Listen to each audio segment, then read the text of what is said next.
When an HOA ordered bulldozers onto my mountain property, they believed I was powerless. They didn't know I was the one who could shut their entire operation down.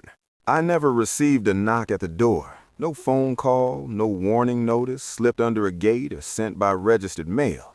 There was no final demand, no last chance to fix anything. Instead, the first sign that something was wrong came in the form of a deep, unfamiliar vibration rolling through the mountain air. I was standing at the overlook of my property that morning, doing what I always did when I needed clarity. A cup of coffee rested in my hand, still warm, steam curling upward as the sun broke through the tree line. From that spot, you could see miles of untouched wilderness, pine forests, rocky ridges, and the long dirt road that led up to my home. It was quiet in the way only mountains can be quiet. Then I heard it. At first it sounded distant, like thunder echoing where it shouldn't be, a low mechanical growl that didn't belong in that landscape. I turned my head, trying to place the noise, assuming it had to be construction somewhere far below the slope, but the sound grew louder, heavier, closer. That was when the truth hit me, not as a thought, but as a cold realization settling in my chest. This wasn't happening down the road. It wasn't happening on someone else's land. The noise was coming from directly below the ridge, from the heart of my property, from my land. I started moving fast, coffee forgotten, boots crunching against gravel as I made my way toward the house. The closer I got, the clearer the sounds became. Metal grinding, engines roaring, the unmistakable crash of stone giving way under force. When the trees finally opened up and my home came into view, I stopped dead in my tracks, or at least what was left of it. My mansion, the home I had spent 15 years building, was being destroyed in real time. Massive machines surrounded it like predators. One wall had already collapsed inward, sending a cloud of dust into the air. Windows shattered as if they were made of paper. The roof sagged, then partially gave way with a sound that felt like a punch to the gut. This wasn't some abandoned structure. This wasn't a half-finished project. This was a fully built, lived-in home, crafted slowly, deliberately, stone by stone. Every beam, every foundation block, every design choice carried a memory, and now it was being reduced to rubble. I stood there, frozen, trying to understand how something this extreme could possibly be happening without my knowledge. Then I saw the fence. Temporary metal barriers had been erected around the property, bright orange and completely out of place against the mountain backdrop. Nailed to one of them was a laminated notice, flapping slightly in the wind like it didn't care about the devastation behind it.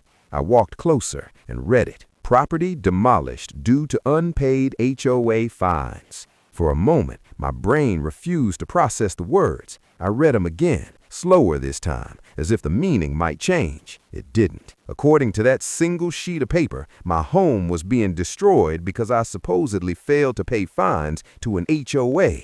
An HOA that believed it had the authority to do this. An HOA that thought it could erase 15 years of work with a bulldozer and a laminated notice. And that's when I laughed. Not a happy laugh, not an amused one. It was the kind of laugh that comes when the situation is so absurd, so detached from reality that anger hasn't even caught up yet. The kind of laugh that says, you've made a terrible mistake. They thought this was just another property, another owner they could intimidate, fine, and bulldoze into submission. They believed I was just another name on a spreadsheet, someone who wouldn't show up in time, wouldn't fight back, or wouldn't have the resources to stop them. What they didn't know was who they were dealing with. As the machines continued their work behind me, pieces of my home collapsing one after another, something shifted inside me. Shock gave way to focus. Confusion turned into clarity. I stopped reacting emotionally and started paying attention to details. The company logos on the equipment, the workers following orders, the paperwork clipped to a clipboard near the site entrance. This wasn't random. This wasn't an accident. Someone had planned this. Someone had approved permits, coordinated contractors, and convinced authorities that they had the legal right to do what they were doing. And all of it was being carried out under the excuse of unpaid HOA fines, as if that phrase alone could justify wiping a home off the mountain. I took out my phone, not to call the police and not to argue with the workers who were clearly following instructions, but to document everything. Photos, videos, close-ups of the notice, wide shots of the destruction, time-stamped proof of exactly what was happening and when. Because while they believed this was the end of my story, I already knew it was only the beginning of theirs. They had mistaken silence for weakness, they had confused patience for surrender, and they had assumed that power only flowed in one direction. Standing there, watching stone and timber fall away, I made a quiet promise to myself. Every single person involved in this decision would be held accountable. Not through shouting, not through threats, but through consequences they never imagined facing. They had demolished my mansion. What they didn't yet realize was that they had just demolished their own future. Let me explain how things reached this point, because none of it happened overnight, and none of it was as simple as the notice on that fence tried to make it seem. The property itself sits on the highest ridge of Silver Pine Mountain, a place most people never bothered to climb unless they had a reason to. When I bought the land years ago, that isolation was exactly the appeal. There were no neighboring houses, no shared driveways, and no municipal infrastructure running through it. The road leading up was private, the utilities were independently installed, and the land boundaries were clearly defined in county records that predated any modern development in the area.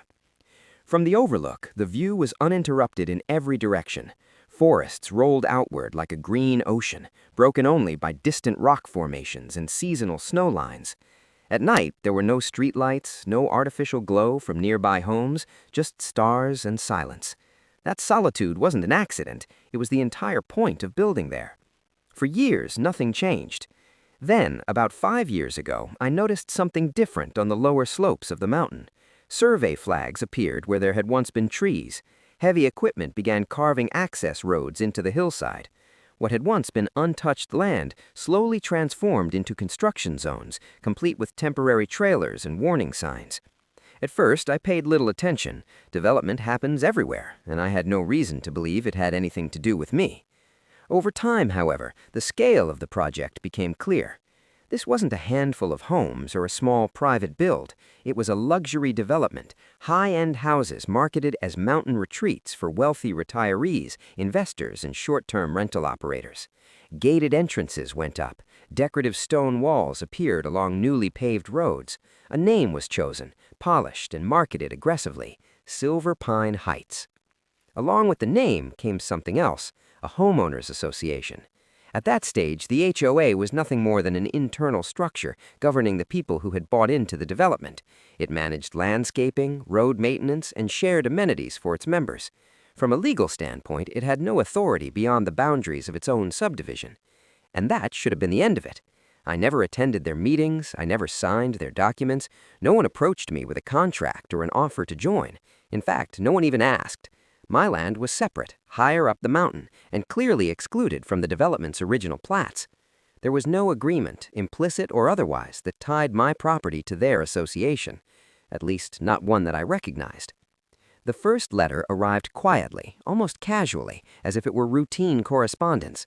It referenced community standards and mountain-wide aesthetic harmony, suggesting that all property owners in the area shared a responsibility to maintain a certain appearance.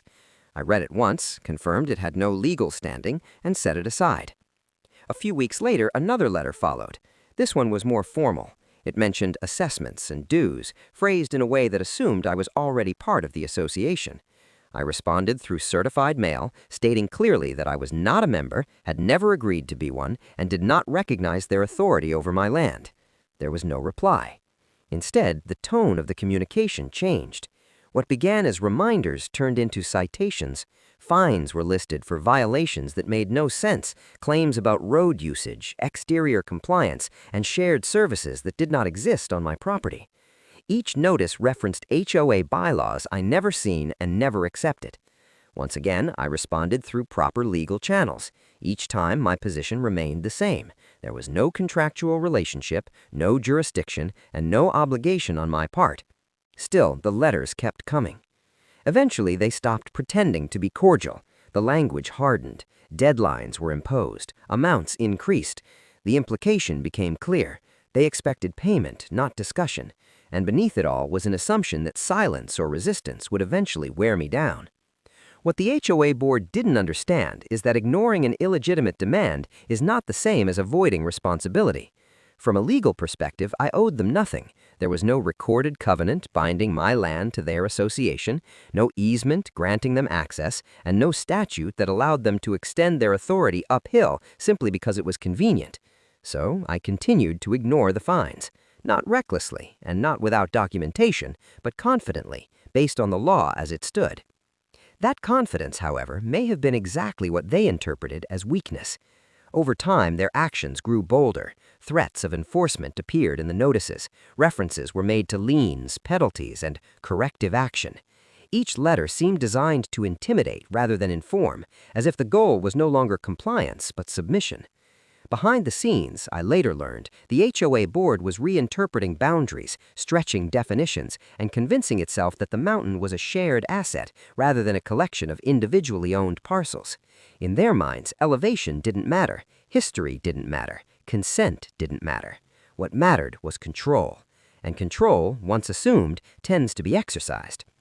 At the time, I believed that the paper trail and the law were enough to protect me. I assumed that no organization would take such extreme action without unquestionable authority.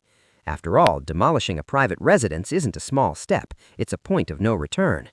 That assumption turned out to be wrong, because while I thought the matter would eventually die under legal scrutiny, the HOA board was moving in the opposite direction, preparing to enforce power they never legally possessed. And by the time I realized how far they were willing to go, the machines were already on my land.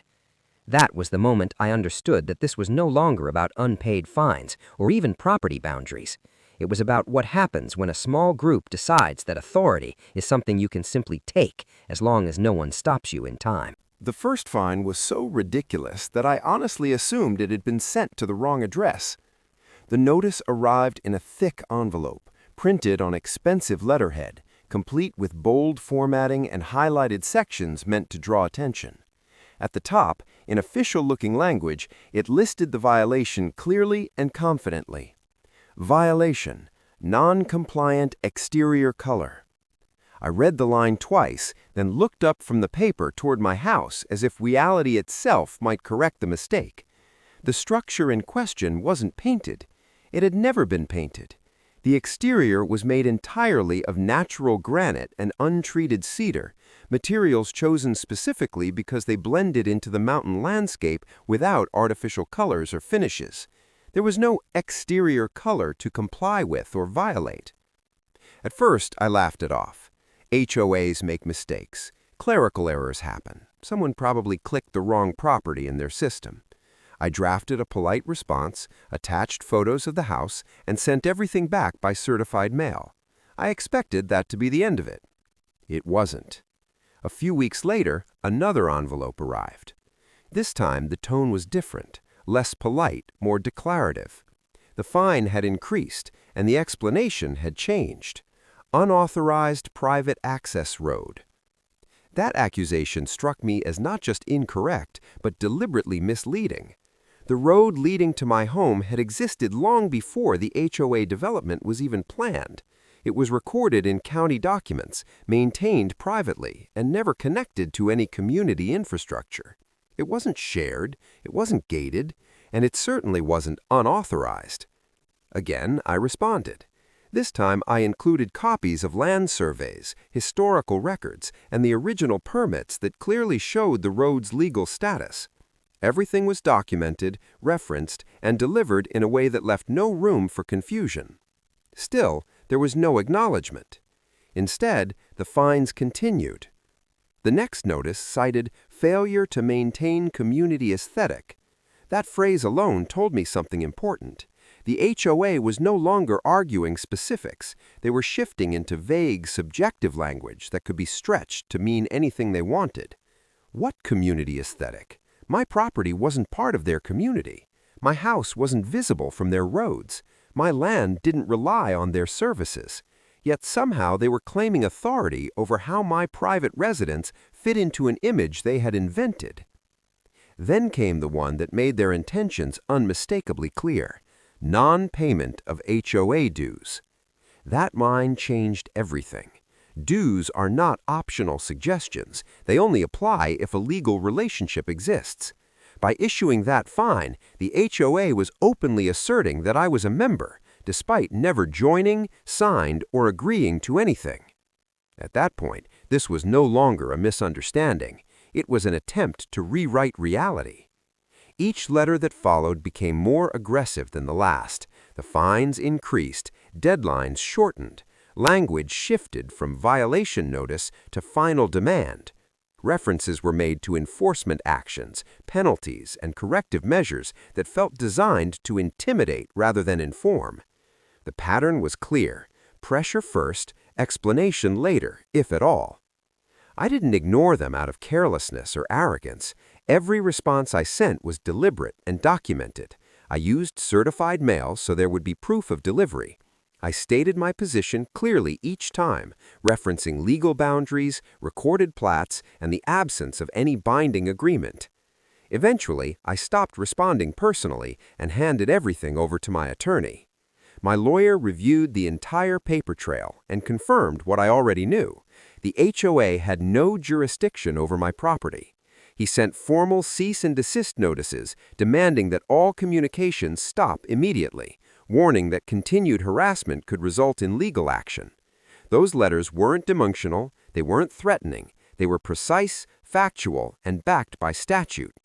And they were completely ignored.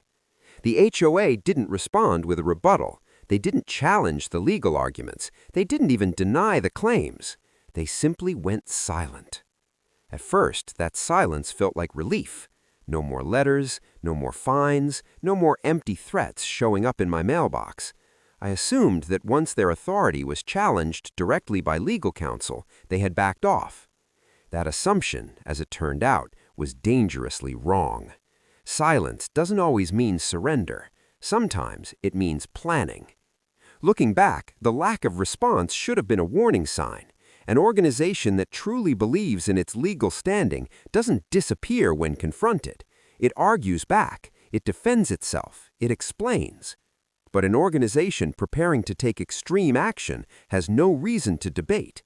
It simply waits until it can act.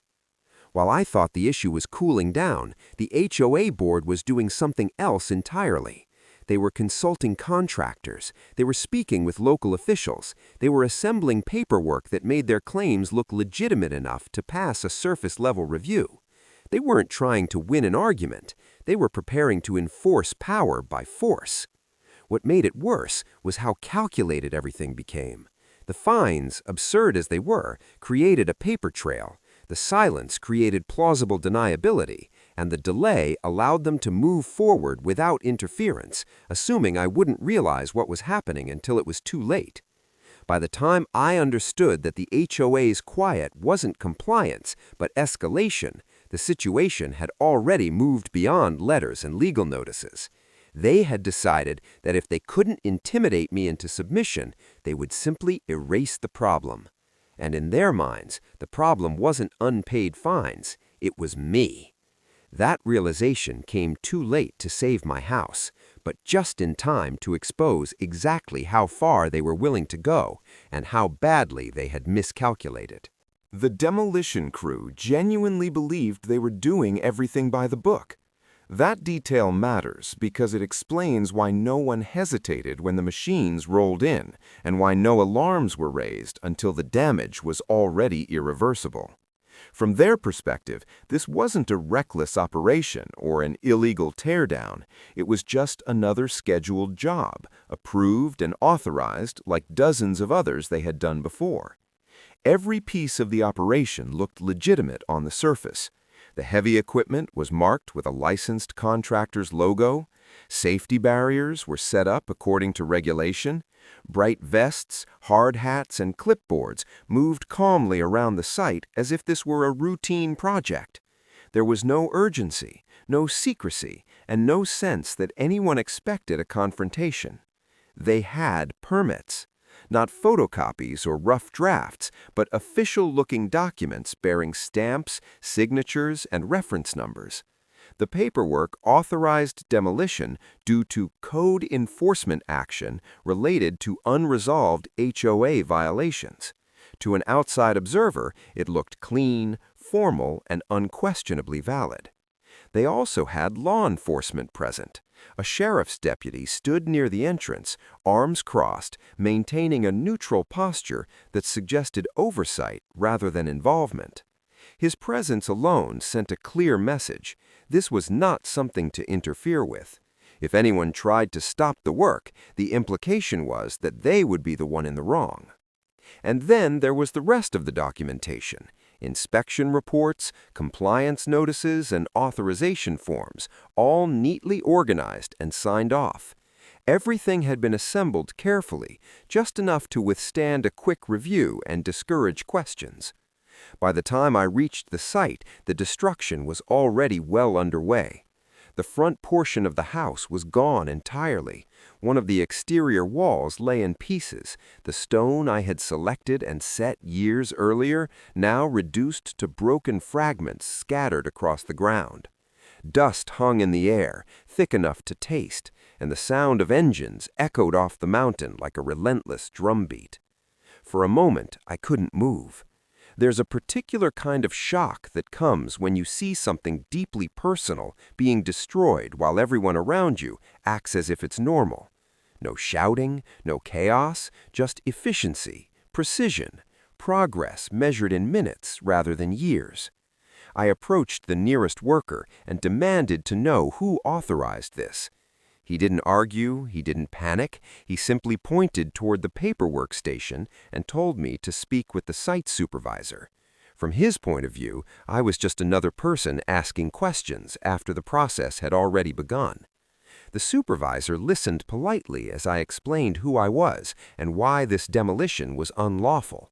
He nodded, then showed me the permits again, tapping the relevant sections as if to say that the discussion was already settled. When I insisted on speaking to whoever had ordered the work, he made a call. That's when the HOA president arrived. He stepped out of a luxury SUV, dressed as if he were attending a business luncheon rather than overseeing the destruction of someone's home. His jacket was tailored, his expression composed, and his confidence unmistakable. This was a man who believed he had already won. He approached slowly, hands relaxed at his sides, surveying the damage with a look that suggested satisfaction rather than concern. When he finally addressed me, his tone was calm, almost patronizing. According to him, the situation was simple. I had ignored repeated fines and violations. Those fines, he claimed, had resulted in enforcement action. Because I failed to respond appropriately, the property had reverted to the association under their governing documents. He said it as if it were an obvious conclusion, something any reasonable person would understand. "You forfeited your rights when you ignored the fines," he explained, barely raising his voice. "The property reverted to the association." There it was, the justification they had built everything around. No mention of consent, no acknowledgement of jurisdiction, just a confident declaration that authority existed because they said it did. I didn't interrupt him. I didn't raise my voice. I didn't argue legal theory or recite statutes. I simply listened, letting him explain his version of reality in full. When he finished, he waited for a reaction: anger, panic, desperation. Something that would confirm his assumption that I was trapped. Instead, I smiled. That reaction confused him. Up until that moment, every interaction he likely imagined ended with compliance or collapse.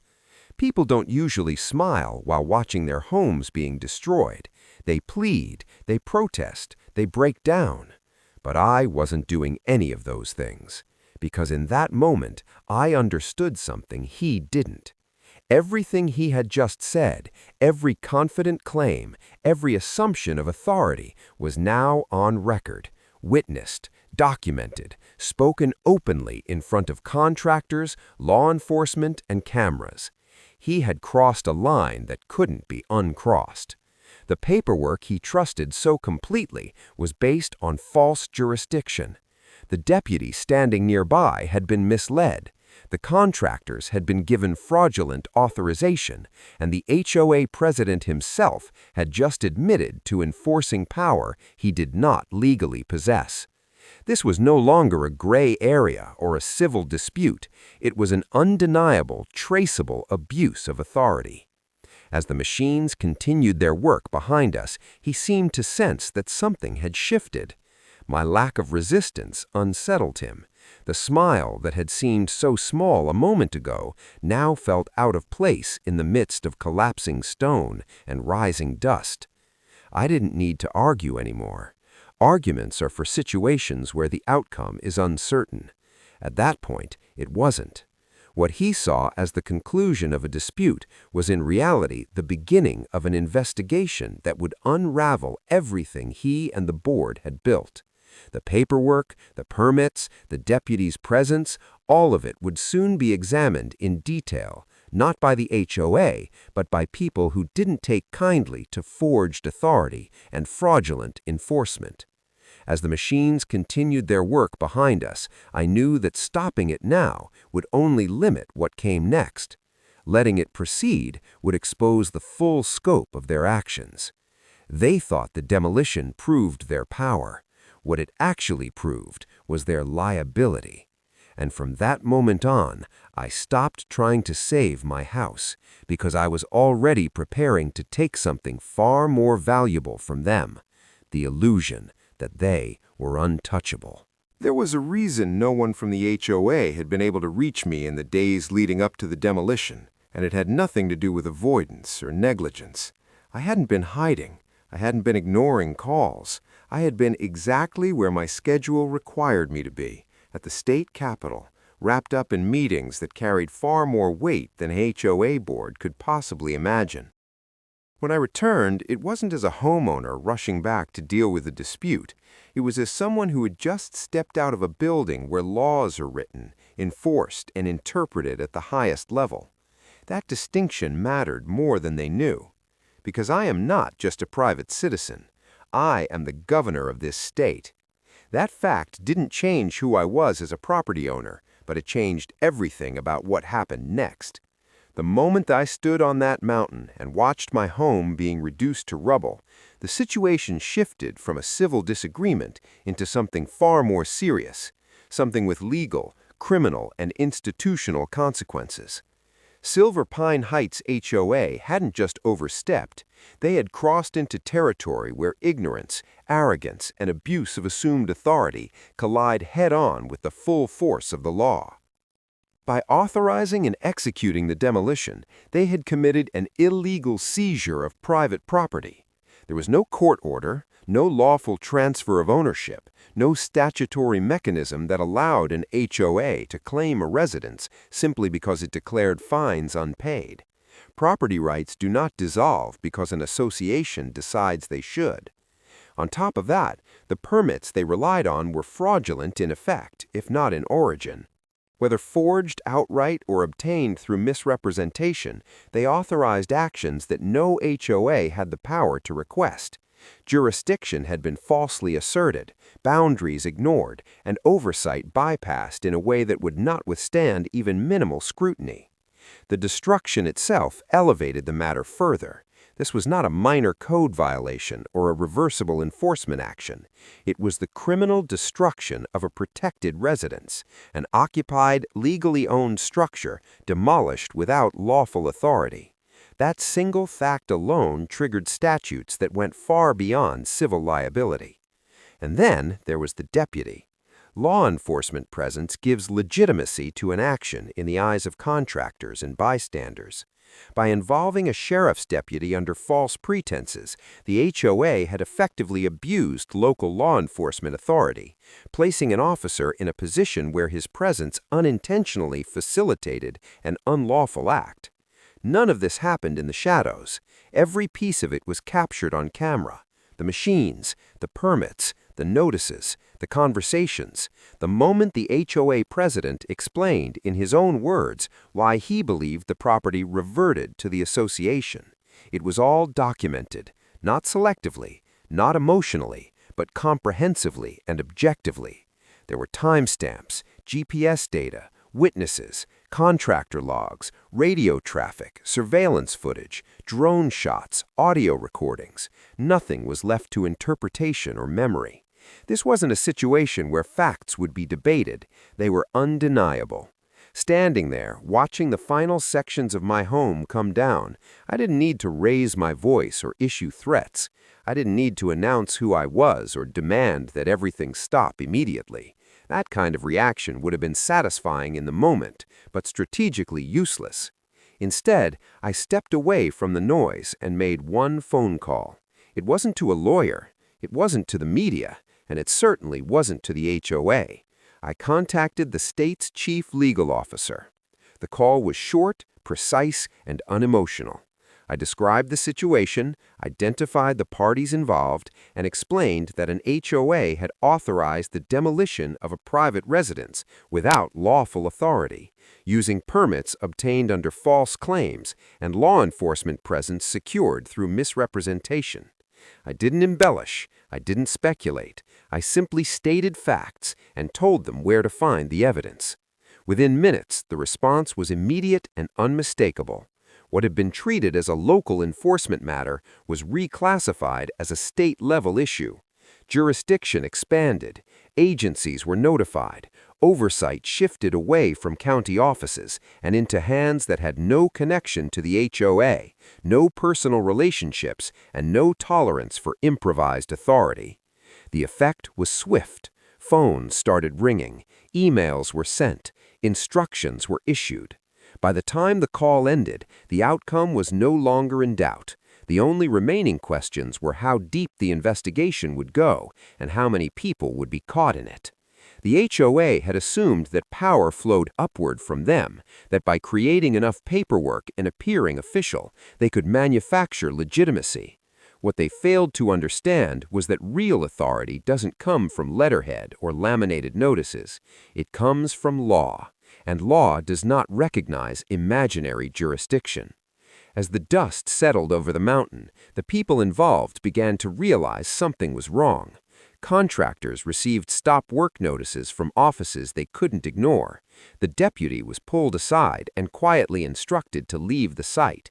The HOA president's confidence evaporated as calls went unanswered and assurances suddenly meant nothing. They had expected resistance. What they got instead was scrutiny. This wasn't about revenge or personal anger.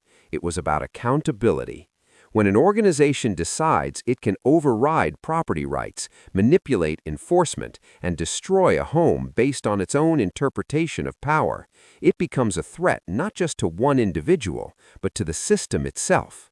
That's why the response had to be decisive, because if it could happen to me, it could happen to anyone. And that single phone call ensured it wouldn't. Within 48 hours, the entire operation came to a dead stop.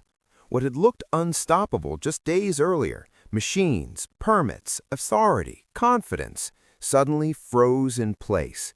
Engines went silent, equipment sat idle. Temporary fencing remained, but now it felt less like control and more like a crime scene boundary waiting for tape. The first order came down before most people involved even understood what was happening.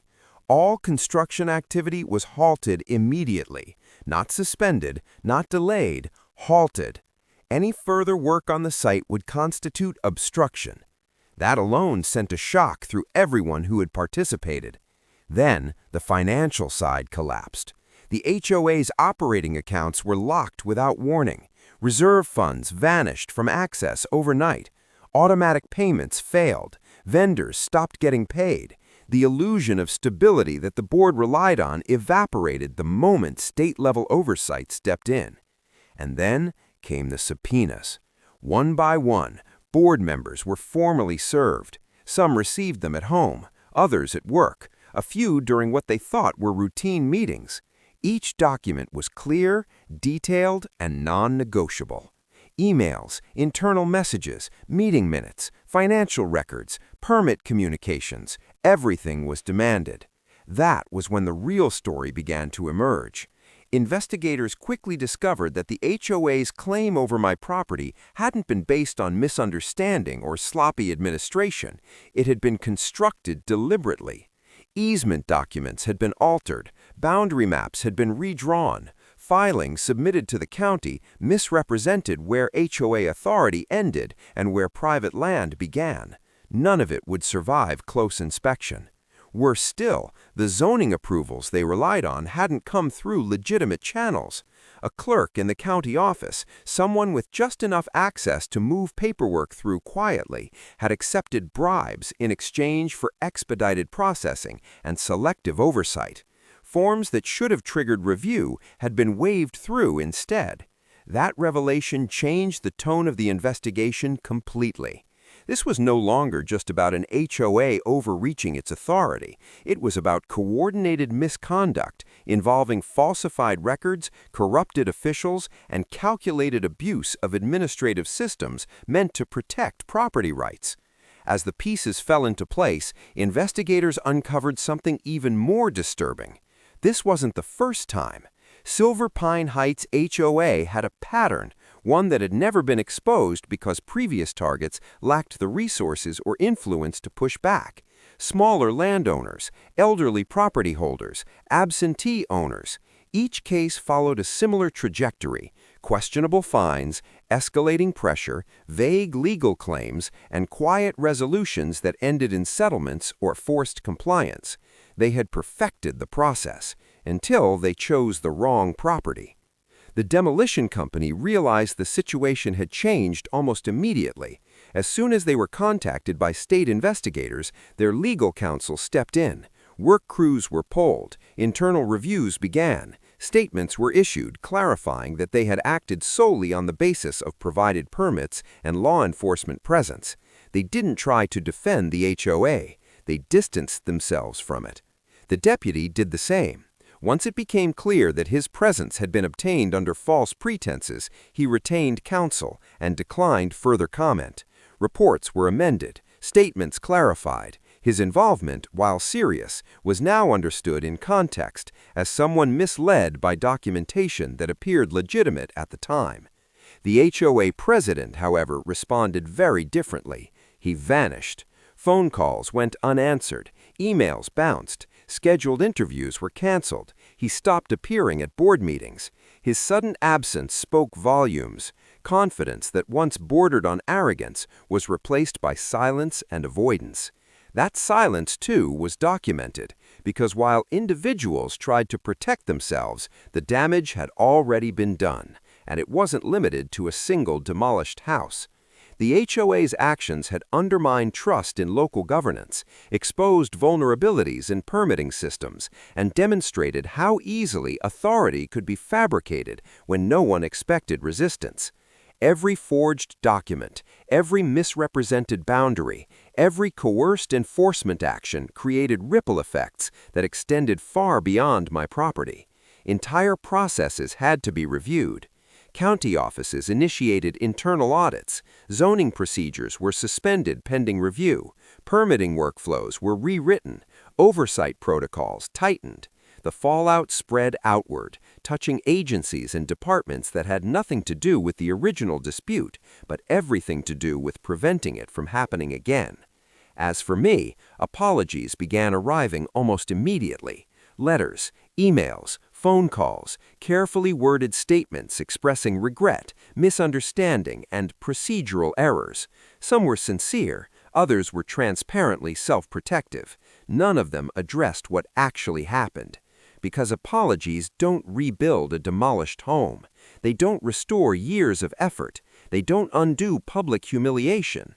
They don't correct institutional abuse. And they certainly don't deter future misconduct. What I wanted was accountability. Not symbolic gestures or quiet settlements, but consequences proportionate to the damage caused.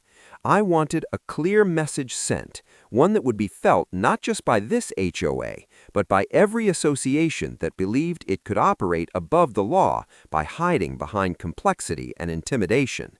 The investigation continued, expanding in scope and depth. Financial trails were traced, communications reconstructed, decisions mapped from initial discussion to final execution. Each new discovery reinforced the same conclusion. This demolition was not an accident, not a misunderstanding, and not a one-off event. It was the product of a system that had gone unchecked for too long. And now, that system was being dismantled piece by piece. What Silver Pine Heights HOA had once wielded as power, silence, paperwork, assumed authority, became evidence against them. Every shortcut they took, every corner they cut, every rule they bent came back into focus under scrutiny they could no longer escape. They counted on obscurity. They found exposure. They relied on intimidation. They triggered investigation. And as the full extent of their actions came into view, one thing became clear to everyone involved. This wasn't going to end with a quiet apology. It was going to end with a precedent. The lawsuit that followed was not symbolic, and it was not restrained. It was exhaustive, aggressive, and deliberately uncompromising, because anything less would have reduced the destruction of a home into a negotiable inconvenience. From the very beginning, it was clear that this case would not be about smoothing things over or finding a quiet middle ground. It would be about consequences. I made one thing clear to my legal team early on. Rebuilding the house alone was not enough. Reconstruction addresses physical damage, but it ignores everything else that was taken. The years of planning, the emotional investment, the sense of security, and the public assertion that my rights could be erased without warning. If the case ended with nothing more than repairs, it would send exactly the wrong message. So the demands reflected the scale of what had been done. First, I sought the full replacement value of the mansion, not a depreciated estimate or an insurance-style calculation designed to minimize loss. The home had been custom-built over 15 years, using materials sourced specifically for durability and environmental integration. Its value was not theoretical, it was documented, appraised, and supported by expert testimony. Next came emotional distress damages. The defense tried, predictably, to dismiss this claim as exaggerated, but the facts told a different story. Watching your primary residence be destroyed without warning under false legal authority is not a minor inconvenience. It is a profound violation, one that affects not only mental well-being, but personal safety and stability. Medical professionals, records, and testimony made that impact impossible to ignore. Then there were treble damages for willful destruction. This was the heart of the case. The demolition was not the result of a misunderstanding or a clerical error. It was deliberate, premeditated, and executed despite repeated warnings, legal notices, and clear evidence that the HOA lacked jurisdiction. Under the law, intentional wrongdoing of that nature does not merely require compensation, it demands amplification, precisely to deter repetition. Finally, I sought something most plaintiffs never ask for, because most never expect to get it: dissolution of the HOA. Not reform, not fines, not temporary oversight, complete dissolution. The argument was straightforward. An organization that systematically abused its authority, falsified records, corrupted public processes, and destroyed private property had forfeited its right to exist. The evidence supported that conclusion in uncomfortable detail. The courtroom proceedings were relentless. Depositions exposed internal communications that the board never expected anyone outside their circle to read. Emails revealed discussions about setting an example and asserting control over properties they knew were not legally bound to them. Meeting minutes documented votes that acknowledged legal risk but proceeded anyway, betting on silence and submission. That bet failed. Expert witnesses dismantled the HOA's claims piece by piece. Surveyors testified about boundary manipulation. Forensic accountants traced financial irregularities. Former employees described pressure to ignore inconsistencies and move paperwork through regardless of accuracy. By the time closing arguments arrived, the narrative the HOA had relied on no longer existed. The verdict reflected that reality. The court awarded the full replacement value of the mansion based on current construction costs, not outdated estimates. Emotional distress damages were granted in full, recognizing the severity of the violation. Treble damages were applied without reduction, explicitly citing the willful and knowing nature of the destruction. And then came the ruling that ended Silver Pine Heights HOA altogether. By court order, the association was disbanded, its authority revoked, its charter dissolved, its governance terminated permanently. Every board member was held personally liable, a decision grounded in the fact that they had acted knowingly, collectively, and outside of the scope of lawful authority. Corporate shielding did not apply when misconduct was intentional. The consequences were immediate and visible. The HOA's luxury clubhouse, the symbol of its status and control, was sold under court supervision. Proceeds went toward restitution and penalties. Reserve funds that had been built through years of dues and assessments were seized, redirected to satisfy judgments rather than amenities. And perhaps most damaging of all, their reputation collapsed. Property values within the former development dropped as buyers learned what had happened. Lawsuits from other homeowners followed, many citing patterns revealed during the case. What had once been marketed as an exclusive, well-managed community became synonymous with abuse and overreach. As for my home, it was rebuilt without compromise. The new structure retained the spirit of the original, but improved on it in every meaningful way. Stronger materials, enhanced design, legal safeguards embedded into the property record itself, easements clarified, jurisdiction boundaries reinforced.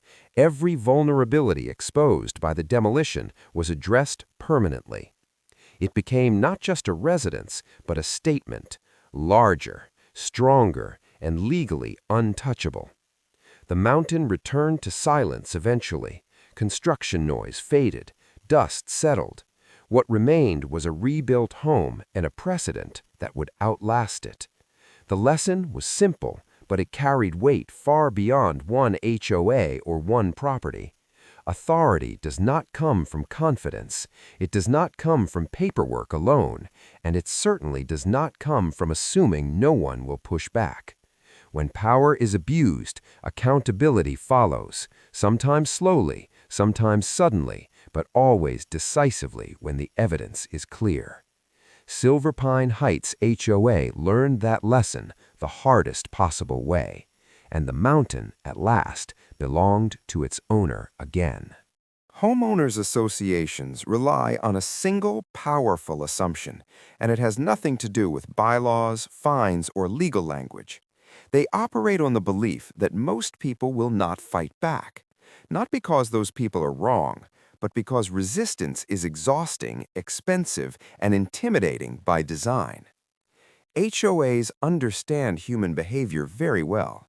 They know that fear works. Fear of legal costs, fear of retaliation, fear of paperwork that never seems to end, fear of being labeled difficult or non-compliant. Over time, that fear becomes compliance, and compliance becomes habit. That is the system they count on. They assumed I would fold under pressure, just like others before me. They believed I would look at the mounting fines, the official notices, the threats hidden behind formal language, and decide that settling quietly was easier than standing my ground. In their experience, that calculation had always worked. They also assumed that compromise was inevitable, that eventually I would choose the path of least resistance, accept partial blame, and negotiate away my rights just to make the problem disappear. It's a familiar pattern. Drag things out long enough, and most people stop pushing. Most of all, they assumed I was just another landowner, another name on a list, another property file, another person without the time, energy, or leverage to challenge them. Those assumptions shaped every decision they made. They were wrong. What they failed to understand is that fear only works when it goes unchallenged. The moment someone refuses to be intimidated, the entire structure begins to crack. Authority that relies on silence cannot survive exposure. Power that depends on compliance collapses when someone insists on accountability. That's why the most important thing you can do if you're dealing with an abusive HOA is to slow down and take control of the narrative. Read everything. Not just the bold print or the threatening lines, but the fine details, the definitions, the boundaries of authority, the clauses they hope you won't question. HOAs often rely on people reacting emotionally rather than analytically. When you read carefully, patterns emerge, contradictions, overreach, and assumptions presented as facts. Documentation is just as critical. Save every letter. Archive every email. Record dates, times, and conversations. Documentation turns intimidation into evidence. It transforms vague threats into traceable actions. And when a dispute escalates, records are the difference between opinion and proof. HOAs can rewrite narratives, but they cannot rewrite timelines backed by documentation. Most importantly, never assume they are untouchable. That belief is the foundation of their power. HOAs often appear formidable because they hide behind process, committees, boards, legal language, and enforcement mechanisms that seem impenetrable to individuals. But process is not the same as legitimacy.